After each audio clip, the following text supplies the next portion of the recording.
the issues affecting Asia's animals, and the stories of the people working on their behalf. We'll be taking you on a tour of what's been happening lately in the animal protection space around Asia and also bringing you updates from our huge network of animal protection organizations and our many working groups. Welcome to the Asia for Animals podcast. Hello, everyone, and welcome to today's episode of the Asia for Animals Policy Podcast. I'm your host, Ngọc Anh Nguyễn, the lead coordinator of the Asia for Animals Policy Coalitions. And today, we have two special guests from Animal Friends Jogja, Monique van der Haas and Herdiana Putri Ayuningtyas. We are thrilled to have you both here to share your vision and the incredible work that Animal Friends Jogja is doing in Indonesia and beyond. Welcome, Monique and Herdiana. Thank you. Thanks, Ngọc Anh. It's great to be here. And thanks for the invitation. We really appreciate this opportunity. Thank you, Monique. Before we dive into our discussions, could you both introduce yourselves and tell us a little bit more about Animal Friends Jogja? Yeah, hi. I'm Monique van der Haas, and I'm one of the founders of Animal Friends Jogja. We're an animal welfare and rights organization. The word Jogja is actually short for Yogyakarta, which is a city in Central Java in Indonesia. And we were founded in 2010. Myself and 5 Indonesian friends. I'm actually from Australia, so I'm the odd one out. But I've been living here for 25 years. And we also all decided to just do something. And because our passion is animals, created AFJ in 2010. We're committed to advocating for animal rights and protection in Indonesia.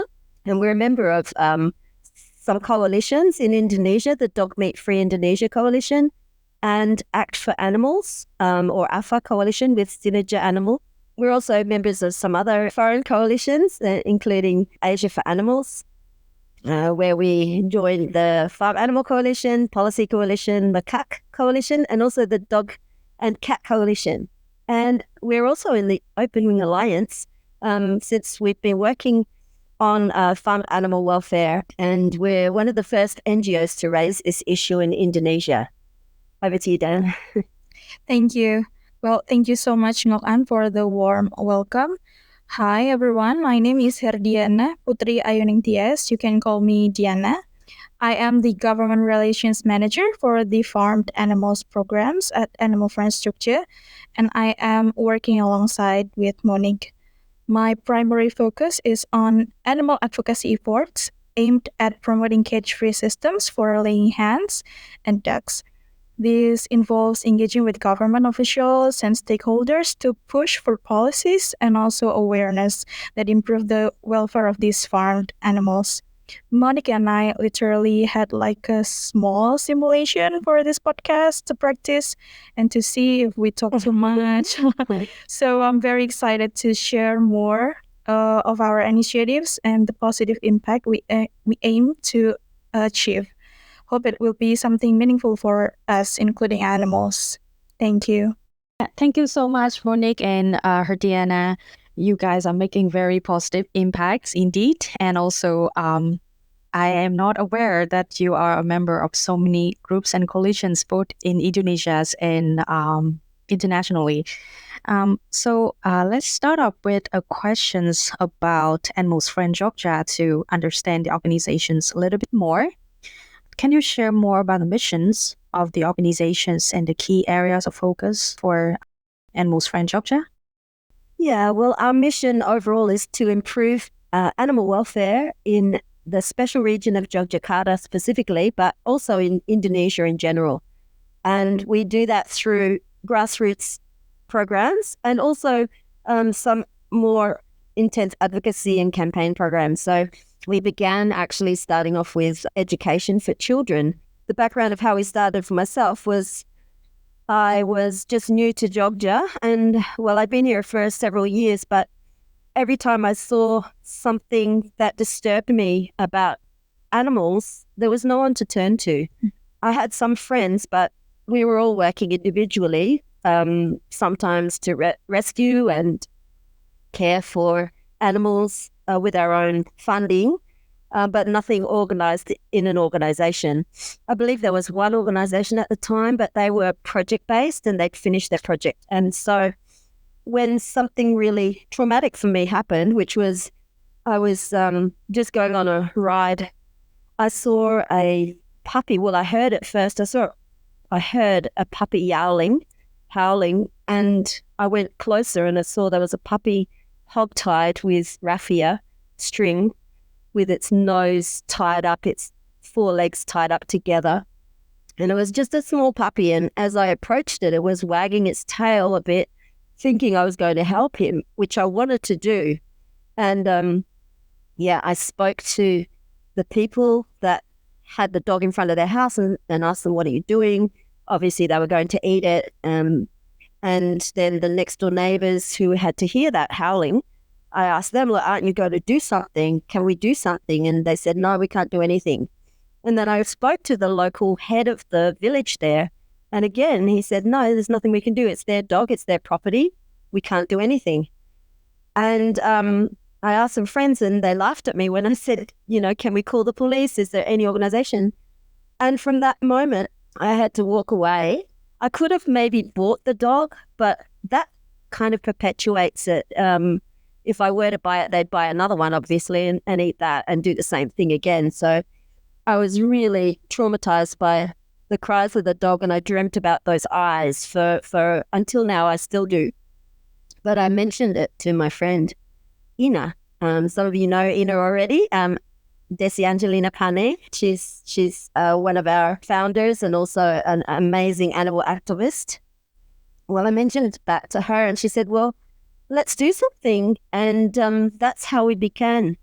She was the thread that tied the 6 founders together. She knew all of us separately and knew that each of us were concerned about animals. And she invited us all to sit down and have a meeting. And from then on, we decided, let's do something. We pulled like a very small amount of money together and then just began with grassroots children's education.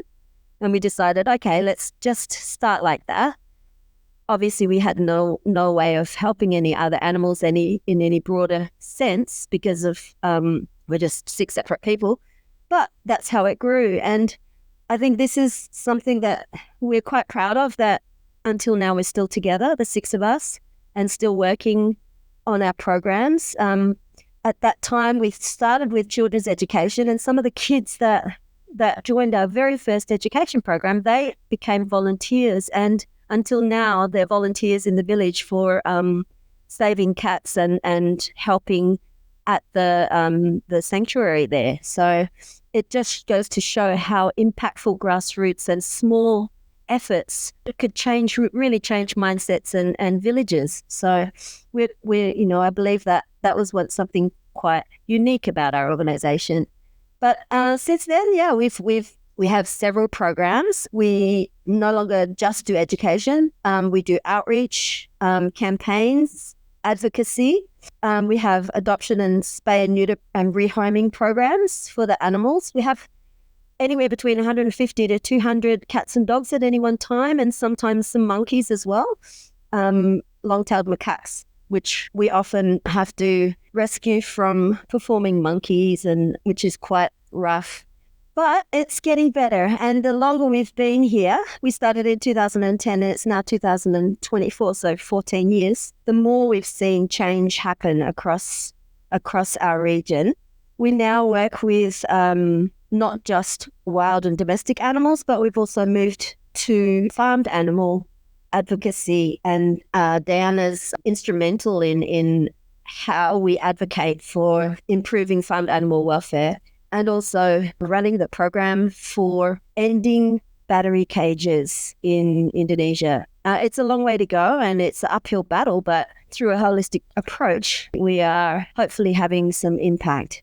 We also cover some other campaigns, Stop Dolphin Circus, Travelling Dolphin Circus, Dog Meat Free Indonesia, Care for Carriage Working Horses, Ban Master Dancing Monkeys, and many other programs according to the need around us. We're mostly volunteer-based, but we do have a staff of around 15, including care workers for animals. And Then we have some part-time staff that also work in different areas. Yeah, so that's a bit more about our background, and our mission, of course, is just to do something to improve the welfare using holistic approaches, not just rescue, but find solutions and help other people find solutions, especially when in regard to rescuing and so on. So yeah, until now we have still got the education program, and I'll probably tell you a little bit more about some of our special programs a bit later, perhaps. Thanks. Yes, thank you so much, Monique, for very comprehensive introductions on Animal Friends Jogja. I really like how the organization started with a personal story for each of the founders. And then from then on, you identified the problems and tackled the real and very practical grassroots problems, and then upscale from there. Among the various campaigns that Animal Friends Jogja is doing, could you tell us more about some of the campaigns and the impact they have had? Like, which one of these campaigns would you say that Animal Friends Jogja is focusing more on at the moment? Okay, I'll answer that one. Well, maybe I'll start with the Cage-Free Indonesia campaign. Well, the goal of this campaign is with initiative to advocate for a better living condition for laying hens and ducks by promoting cage-free systems. We engage with government officials, industry stakeholders, and the public to raise awareness about the benefits of cage-free farming.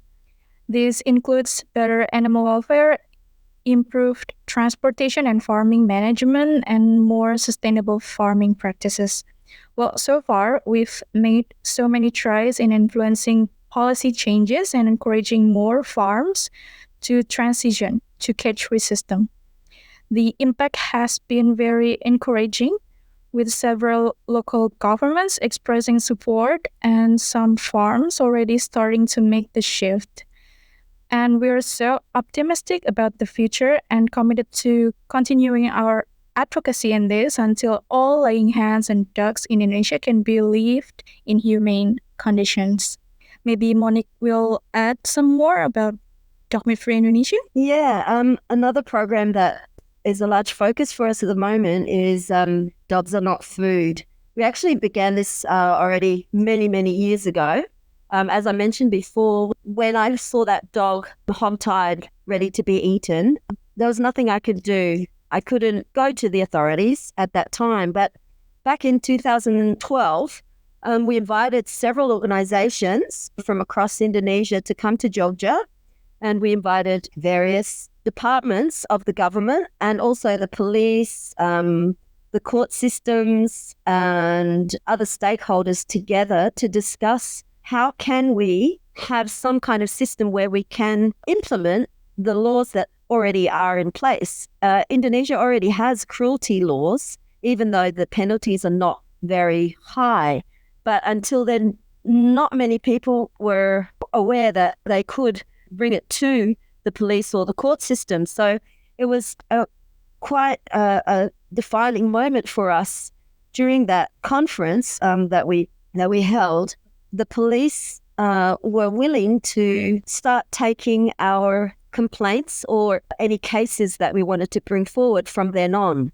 Unfortunately, we haven't been able to bring it to the courts as such at that time in Jogja, but it has been able in many other cases across the last few years that they've been brought to the courts and sentenced, and some form of justice has been served on abuse cases. So from that moment on, we were able to call the police when we saw signs of abuse, and we had evidence, of course. So I think now that the Dog Meat Free Indonesia coalition has become quite influential, we're also part of that. And we believe that the coalition has much higher impact than just us in our own region, or, for example, one of the other organizations in their region. So as a coalition, the eyes of the world are on us, because one part of the coalition is a foreign organization who I believe are part of the coalition, PAWS, and Jakarta Animal Aid Network, and several other organizations. So we're lucky to have won an award from the World Dog Alliance last year.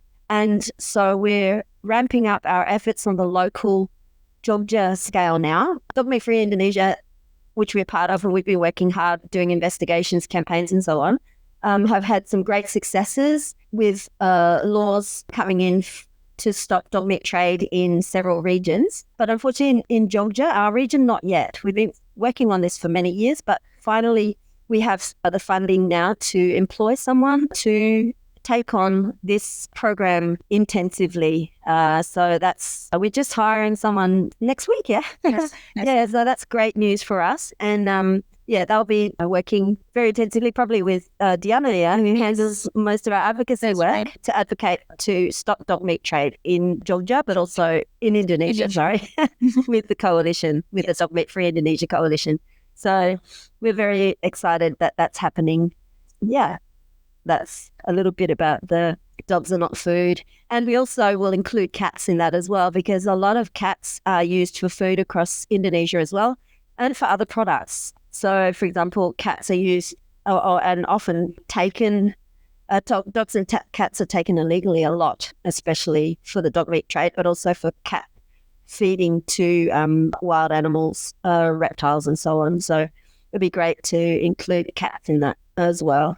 Thank you so much, Monique and Herdiana, for telling a very comprehensive backgrounds to your project and the focus you're doing at the moment. With so many projects and initiatives and a history of development and a very diverse history of development as an organization and also as part of multiple coalitions, what would you say are some of the biggest challenges Animal Friends Jogja has faced in its advocacy work? Okay. Well, maybe the biggest one that we need to find the benefits for is like the government. Since we come from animal welfare issues background, it's kind of hard to keep this issue on the table because it's not their priority in the first place. First challenge, how do we market our message without losing our souls? Secondly, we need to keep the relationships diplomatic. Well, IFJ works on campaigns for working animals, but however, when we work for farm animals, it's related to food security, so we have to be aware of the sensitivities. There are indications that if we campaign against or push for total bans, there will be no more opportunity for discussions or relationship on this issue. Then it would be effectively end our chances for advocacy. It means we need to find strategies that do not dilute our ask and continue advocating for changes that move towards or lead to our goals. For examples, there is an indication that total ban on cages is not possible at this time. Therefore, we can focus on creating a roadmap for phasing out into new cages and improving implementation of animal welfare standards based on the new cage-free guidelines. Like, it's a short to medium-term goal toward our end goal. While we have this challenge, we are also working on finding strategies to find solutions and, see how it goes. Thank you. So, can you share a success story or moment that stands out in your journey with the organizations? I can take that one maybe. I think one of the success stories is that we're still here after 14 years. Most of this time, the 6 founders have been working together with volunteers. And I think a lot of other organizations might be founded just by, one person or something like that. But we've been in it from the beginning. And because we're passionate, I think it's kept us going. We love animals and we want to help them. And we don't want to give up, even though some things take a long time. So I think that's the overall success story, is that we're still here and we seem to be able to use our grassroots activist campaigning methods and still move and work alongside the other methods or strategies, which is advocacy, and also transitioning to having staff. I think has been rather than volunteers, brings its challenges, but we have an amazing team. I think that's another success story, is that the people that work at AFJ are dedicated, hard workers that really, really feel for what they're doing. It's not just a job for them, if you like. And so that's another success. But from a program or project perspective or campaign perspective, I think one of the biggest ones that began when we first started, I think it was the first week or so that we decided to create AFJ, there was a traveling dolphin circus came to Jogja, where dolphins are kept in small pools and then for a month at a time in one village or city, and then they move on to the next village in the back of a truck. And we were able to get footage of them lifting the dolphins out and putting them in the backs of the trucks. And from that time, we were really passionate about stopping these dolphin circuses. So every time one was in our region or nearby, we would campaign against them. We're also campaigning online against them throughout the period, having meetings with government and so on. And finally, and we also, I've got to mention that this was all thanks to Jakarta Animal Aid Network, who have been our mentors along all this time. They're an amazing organisation that work both in domestic and wild animals as well. So they showed us a lot of how to do things and mentored us through all of this, and we supported them. And finally, in 2020, the last dolphin circus was shut down. So I think that was one of our fantastic efforts that we contributed to. Thank you, Monique. It's lovely to hear about the success story from AFJ, how, the staff from the organizations are very passionate and the team is still going very strong. And one of the things that really stood out to me in your story is the organization's ability to use grassroots campaign techniques and to get a lot of results. If you take into considerations the number of projects and initiatives that the organizations is involved in, is truly very inspiring. So I'd like to move on to another area for a little bit. So at Asia for Animals Coalitions, we aspire to provide as much support for our members as we can. From your experience and perspective, could you share some insights into Animal Friends Jogja experience as part of our network and also other network if you prefer? Okay, thanks, Nohan. Yeah, I think Asia for Animals Coalition, we saw you online for a long time, I guess. And then we during COVID, I think it was that we joined for the first time and actually asked whether we could join the coalition. And as a small grassroots group in Indonesia, we were always very worried about, are we substantial enough to join something like this? Because it's a world coalition and a regional Asian coalition. We saw such amazing groups that were there.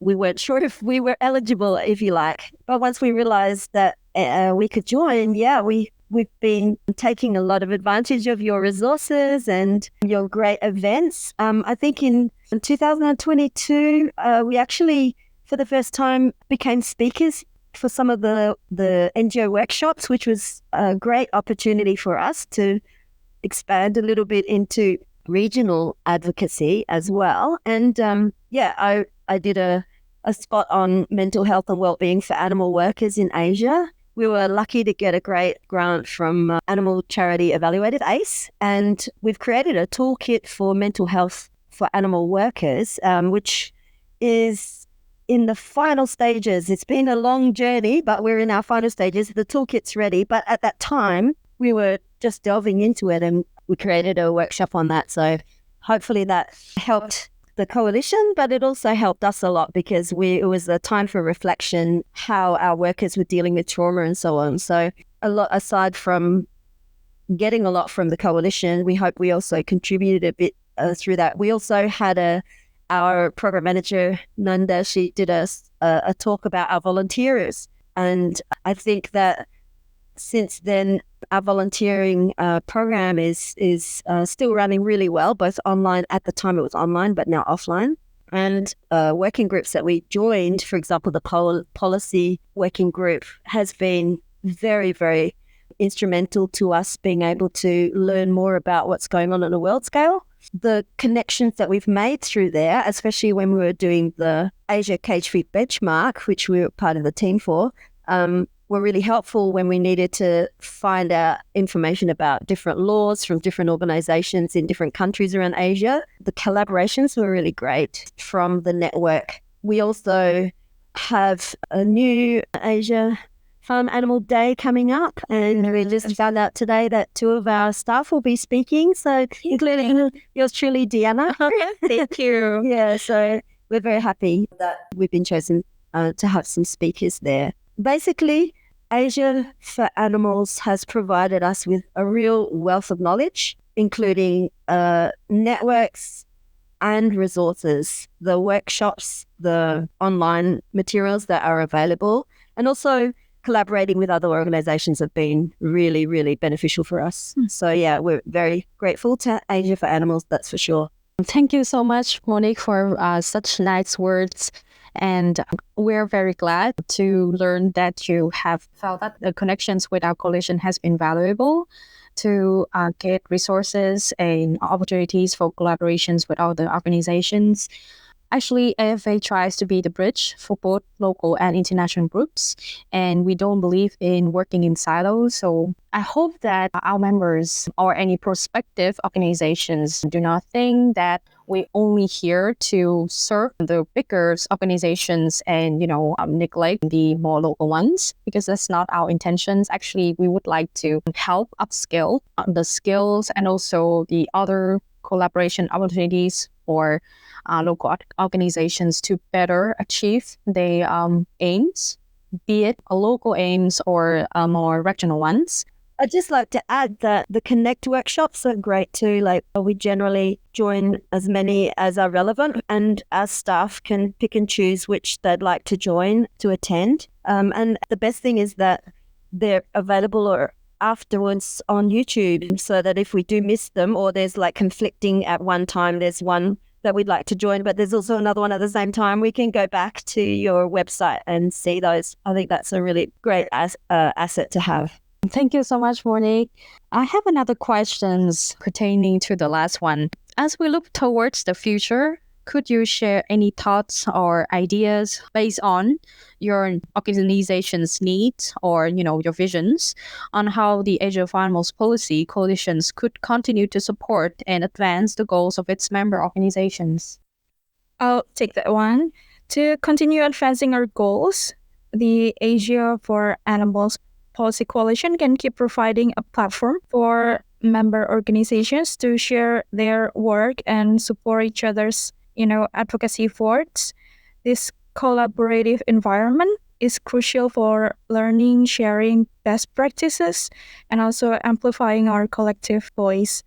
Moreover, access to international policy and decision-making organization has been immensely beneficial.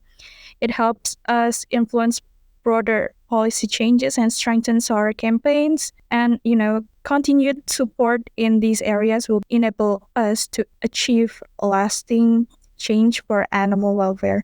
We deeply appreciate the coalition's efforts and look forward for the ongoing collaboration in the future. Thank you so much, Diana. I'll definitely take that into considerations when we're making plans for the rest of this year and also going forward in the next couple of years. It's a pleasure for us to work with Animal Friends Jogja and also other organizations in Indonesia and around Asia to facilitate better engagement. Now, I would like to touch more on the topic of policy advocacy. So policy advocacy can often be quite complex. So how does Animal Friends Jogja approach policy advocacy, and what strategies have you found to be effective? Well, we are just in the beginning of our policy advocacy for cage-free hens, and we are learning by doing. It's complex as there are so many sectors and stakeholders to cover. But thankfully, we have two full-time staff, including me, for that, so we can focus more on developing relations with the right people or decision makers.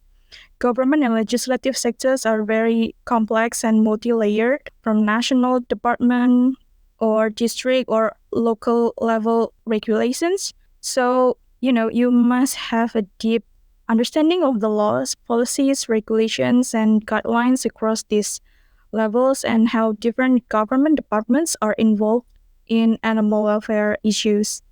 It's a great starting point to do a desk review of all laws that are related to the legislations that you would like to change or review.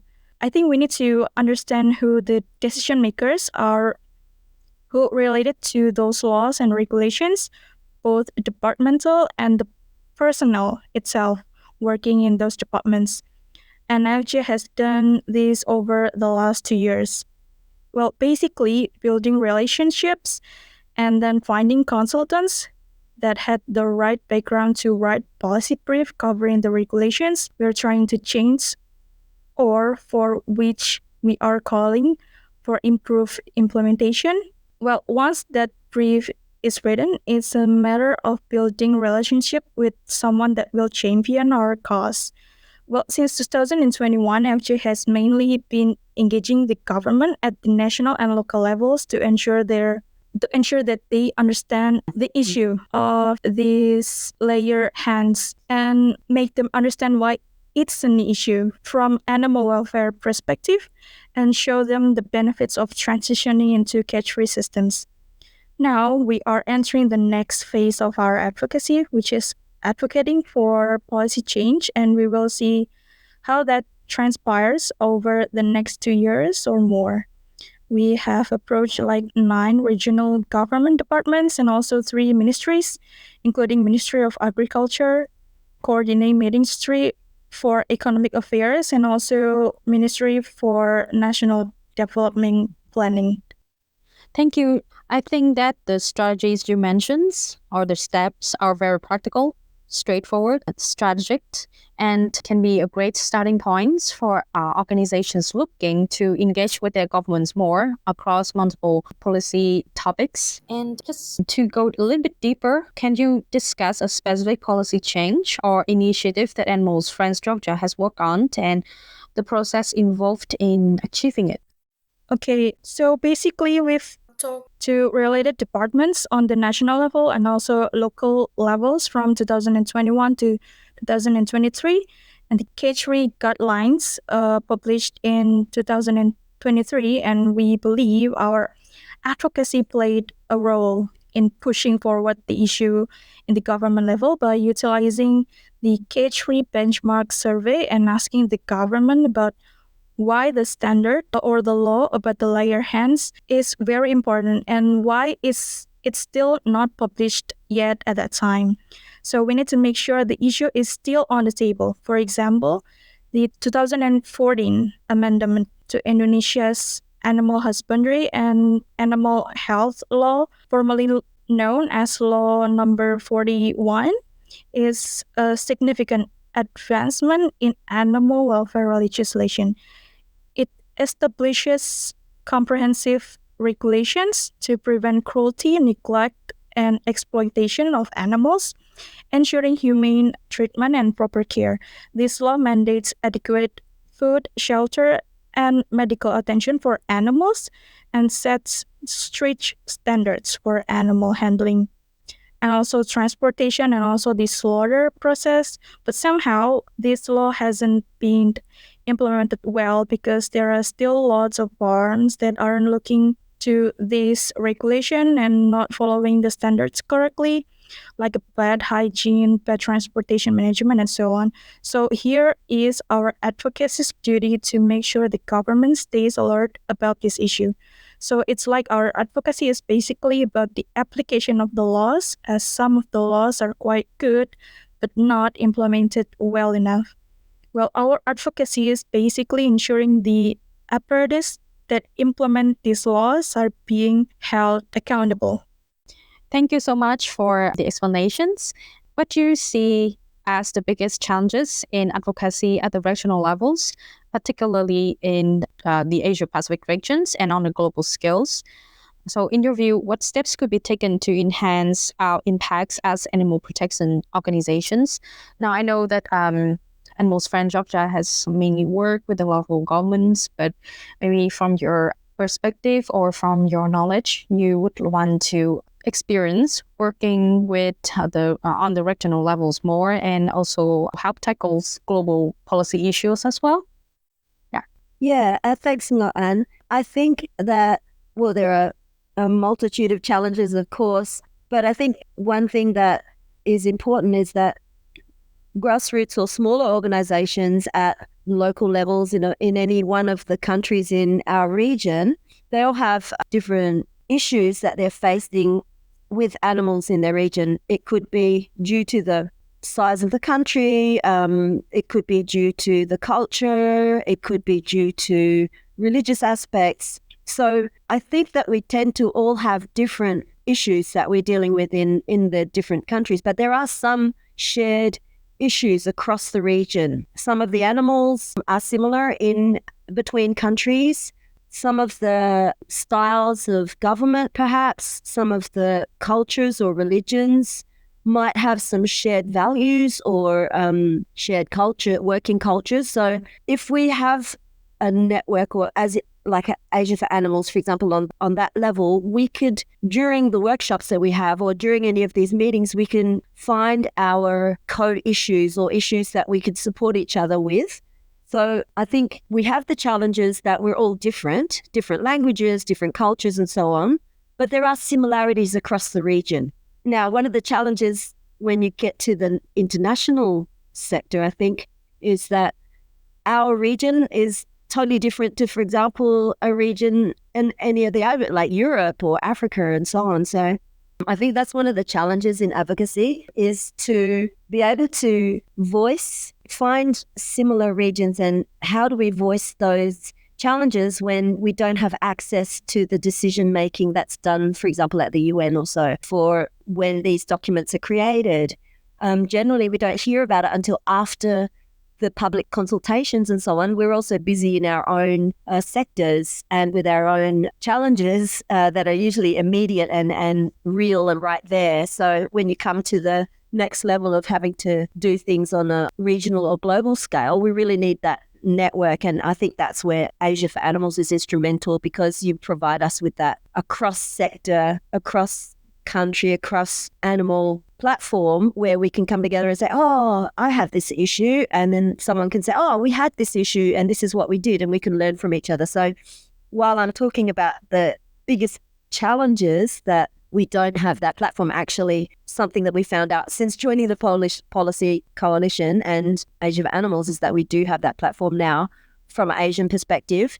And then being able to join in voicing what's important for our country or region to the decision-making apparatus, I think is really important. Rather than it's just the governments making those submissions, hopefully we can have a voice in time to let the government know this is what we as a collective would like to see happen in this region. So I think while that's one of the biggest challenges is that we don't have a voice, I think it seems to be getting better. I think another one that is challenging is that each country has their own laws, and how do we try and find a way so that we can work together to ask the governments in our regions to work together towards a collective policy that's better for animals. I think that's something that we're in the middle of, related to environment, related to how we can use the push factor of trade and so on. I think those are the things that are a really important challenge at this moment. I think that's basically it. Of course, I have a very limited knowledge of those things because we've been mainly working in this sector in Indonesia. Thank you, Monique. I think that what Monique just covers aligns very well with our purpose at AFA. And we're very glad to be of help and be the connections between Animal Friends Jogja and other organizations in the regions. And like Monique has mentioned, we're also working hard to raise animal welfare issues among the anthropocentric topics that are discussed more at the policy platforms with the help of our partners and members. So maybe both you and Diana can help me with sharing some insights into your current or upcoming plans for regional or global advocacy. What types of support would be most beneficial from other groups and also from AFA to help achieve your goals? I think that it would be interesting to see, like, even if it's not possible right now, what sort of policies would you want to see happening for animals? What kind of narrative, what kind of attitudes would be what you want to see happening in Asia and also internationally? Perhaps I'll start. Yeah, as I mentioned before, I think as a region, it can be quite strong when you're working coalitions together. We've seen it with Dog Meat Free Indonesia, and also working with other organizations that are working to change things at a global or Asia Pacific region. When it's difficult to do something at the local level, like we had with Dogs Are Not Food program, and then we joined the Dog Meat Free Indonesia coalition. While we haven't had the impact that we've wanted at our local level, despite years of campaigning and so on, with the network, it's been much more successful to stop dog meat trade. So I think for us joining coalitions, and again with the Open Wing Alliance, while Open Wing Alliance is a global network of over 100 organizations in over 70 countries that work towards better conditions for layer hens and also for broilers with the Better Chicken Commitment as well, we tend to be able to discuss the things that are happening in our region as well. We can get together with the regional organizations and discuss what is important in this region compared to on a local or a global scale. So joining these coalitions, I think, is really helpful for having a large-scale impact, and also across the region for plant-based focus. The environment is getting worse and worse, as we see, and we've been warned about it, but it takes so long for anything to happen when we only rely on large-scale decision-making at higher levels to be made. If we don't have the voice there, it's not going to go in the direction that we want. Even though we think it's futile, I think we still have to continue pushing to have the voices heard. So I think from a local perspective in Indonesia, we'll just continue with our plans according to our programs. We have several programs, so I can't explain all of them, but we've got our several events coming up to share awareness and to build links between different stakeholders that can transition cage-free farms. So that's something that we continue to work towards, and also continue with the grassroots education. I guess I'll talk a little bit more about that with the community engagement and education, but I think Deanna's probably got something more to add. Yeah, I'd like to add how Asia for Animals Coalition could help for achieving our goals. Maybe, join the Asia Cage-Free benchmark, and hope this benchmark will be something that government across the region refer to as the best practice, and this will provide an example for countries that have not yet implemented cage-free systems in their country. Hope it will be something that impactful across the region. Yeah, I agree. If several countries start aligning their standards with the standards in the cage-free benchmark, which admittedly is the minimum standards, yeah, they could be a lot better. But if we look at the standards in general now, this would be a great improvement to how animals in the farm animal industry are treated. So if more and more countries use this as their benchmark when they're advocating to the government, even possibly be extended to minimum trade requirement. If you trade in these products, then we expect this standard. So that's something else that I think is something that we're seeing and that we'd like to be part of. We see that other organizations are working at the sector to improve standards for those wanting loans from banks, for example, to also investors sharing what they would like to see their investment money be used for, and so on. So I think those kind of regional and global advocacy work very well towards what's happening within the production sector. So advocacy at all those levels, I think, really helps improve for the future how animals are treated across the sector. Thank you so much, Monique and Diana, for very, very comprehensive explanations and sharing of your ideas. I think that in order to make all of our efforts into reality and also achieve future aims, community engagement and educations are a very crucial part to drive changes. So how does Animal Friends Jogja engage with the community and raise awareness about animal welfare issues? as you know, like I mentioned before, we began AFJ through education, going into villages or neighborhoods or schools, universities, and so on.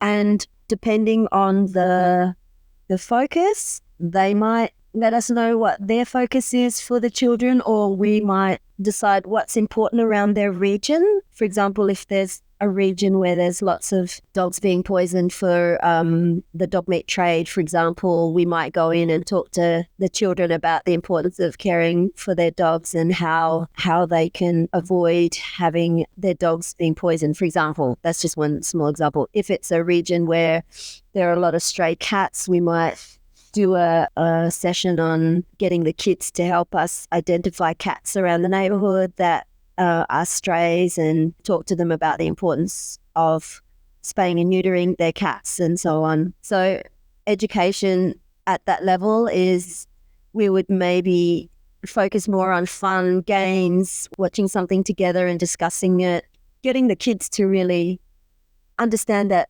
the animals are there and it's their job to live together with them and make sure that they have their best possible lives, and that they matter as much as other beings within the community. So try to get them to, feel that animals have feelings, they hurt, they have needs and so on. They're not just things that can be discarded when you're sick of them, or they're just funny for a moment and then get rid of them. So those kind of grassroots education, we did a lot at the beginning. We're still doing them. But to do that, you also have volunteers. And I think every time we have a new batch of volunteers, we do a lot of volunteer training. So essentially those volunteers, once they've finished their training, they may or may not contribute to our events or actions or letter writing or posting and so on. But they will have that basic training that as they go out into their own future, that's going to be part of them, and they can share that with others.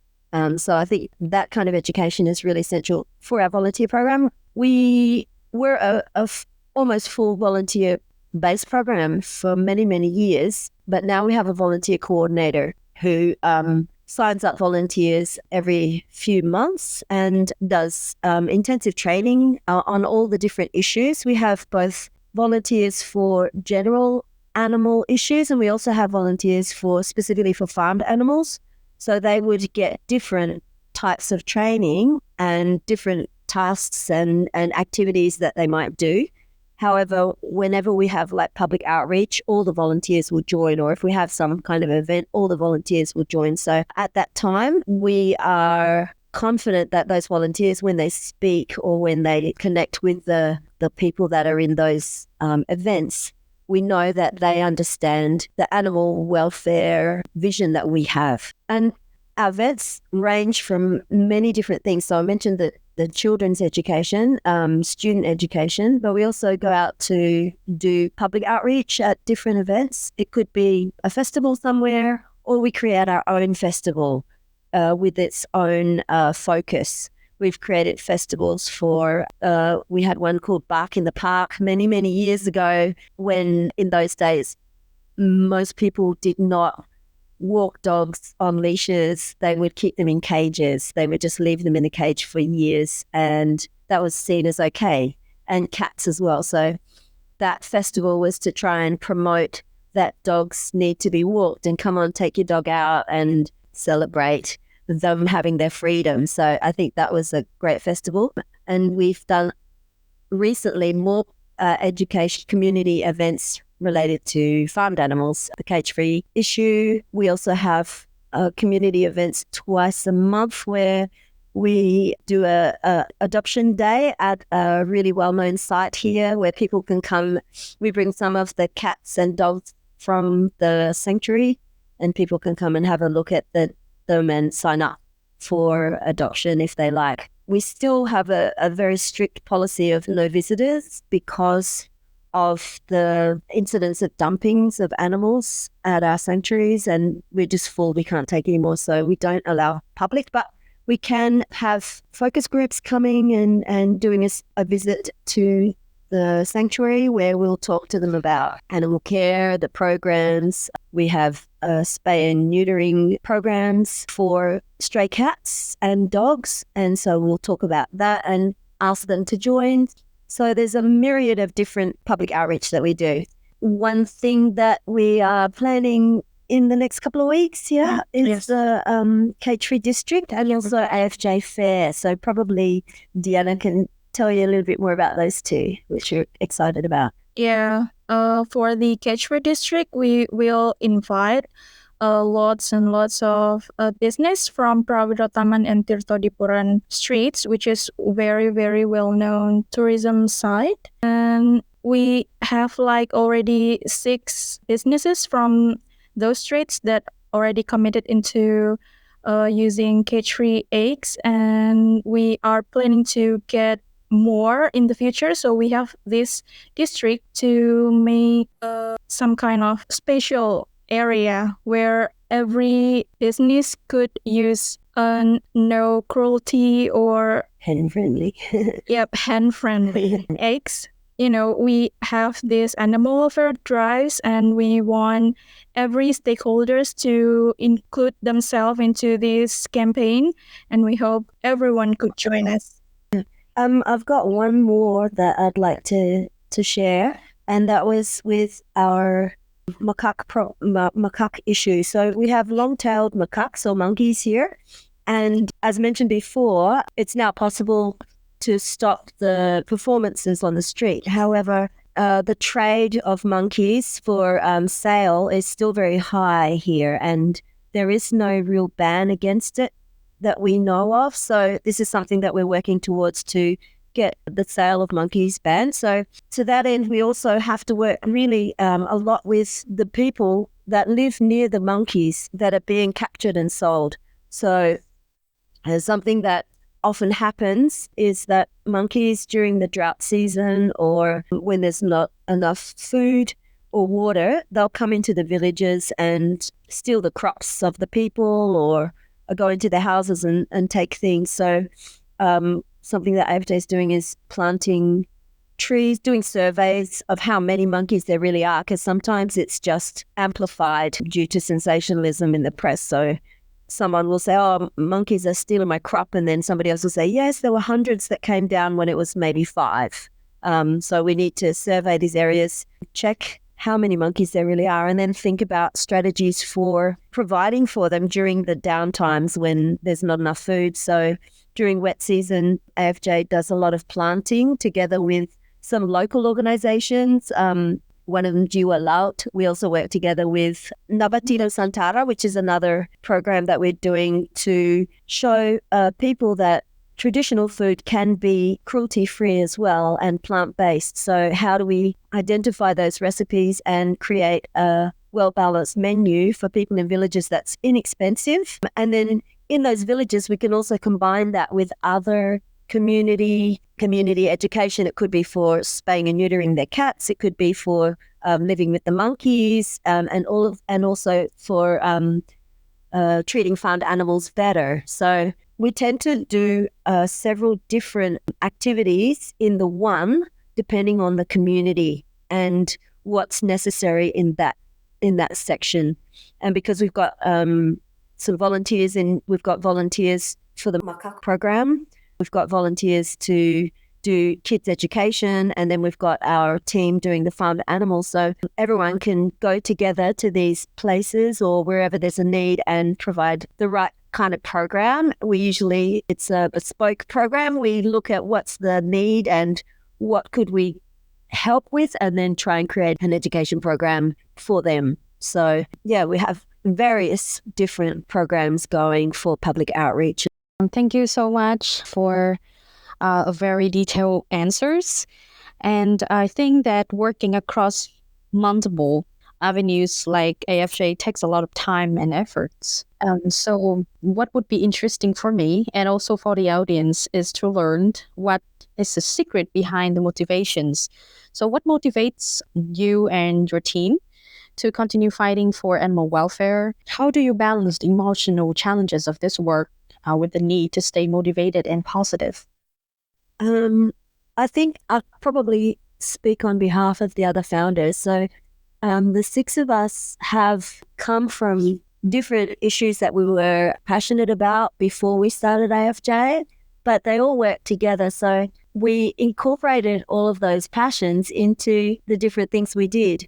So from the beginning, we didn't really have strategy, except for we wanted to do something. And we all had our passions that we wanted to fight for, the monkeys or the dolphins or the dogs or the cats or farmed animals. And then we decided, what can we do with the limited resources and our limited skill set and funding as well, and just did it. With that came a lot of hard work and also a lot of trauma when you see all these animals being abused and it takes so long to make change. So I think the motivation for us is that we're already passionate about these animals and we decided that's what we want to do.